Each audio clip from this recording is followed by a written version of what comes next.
देखो दोस्त, तुम जो भी हो, चाहे जैसा भी हो, वो काम ऊर्जा ही है जो तुम्हारे शरीर को आकर्षक और सुंदर बनाने में मदद करता है। लेकिन तुम उस ऊर्जा को अपने मन के हिसाब से चला रहे हो, जो तुम्हें हर एक समय निराशा और दुख देता है। अभी शुरुआत में इतना दुख दे रहा है, लेकिन जब ये रोग तुम्हारा जैसे जैसे पुराना होते जाएगा, वैसे वैसे तुम्हारा शरीर का माँ भान करता जाएगा कि तुम्हारा शरीर एक जिंदा लाश की तरह दिखाई देने लगेगा, लेकिन उसकी वैल्यू कूड़े के समान हो जाएगी। लेकिन जिस दिन काम ऊर्जा का इस्तेमाल सही दिशा में लगाने आ गया, उस दिन तुम्हारी सफलता कदम चूमेगी और तुम दूसरों का सहारा बनोगे। जितना जल्दी इस ऊर्जा को कम आयु में इस्तेमाल करना सीख जाते हो, तुम अपने माँ बाप को उतना ही खुश रखोगे।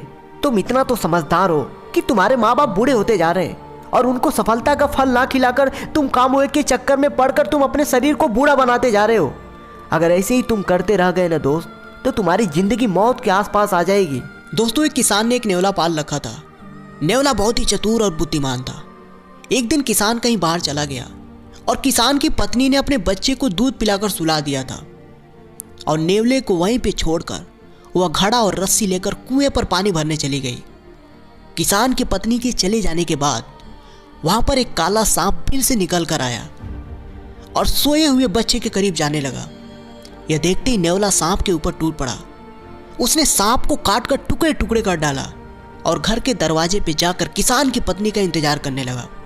किसान की पत्नी जब घड़ा भर कर लौटी, उसने घर के बाहर दरवाजे पे नेवले को देखा और नेवले के मुंह में खून लगा हुआ था। उसको लगा इसने मेरे बच्चे को काटा है। दुख और गुस्से के मारे उसने बड़ा घड़ा नेवले के ऊपर पटक दिया। नेवला वहीं पर कुचलकर मर गया।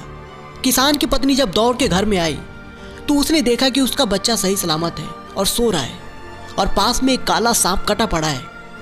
उस पत्नी को अपनी भूल का पता चल गया और फिर दौड़कर उस नेवले के पास गई और मरे हुए नेवले को गोद में उठाकर रोने लगी, गिड़गिड़ाने लगी।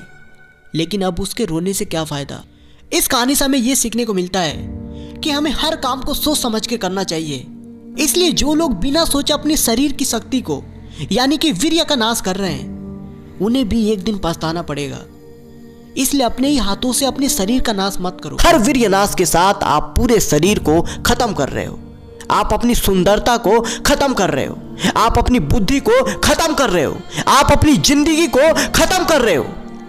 एक बात हमेशा याद रखना, जो चीजें आपको शर्मिंदगी महसूस कराती है, वे आपके लिए कभी अच्छी नहीं हो सकती।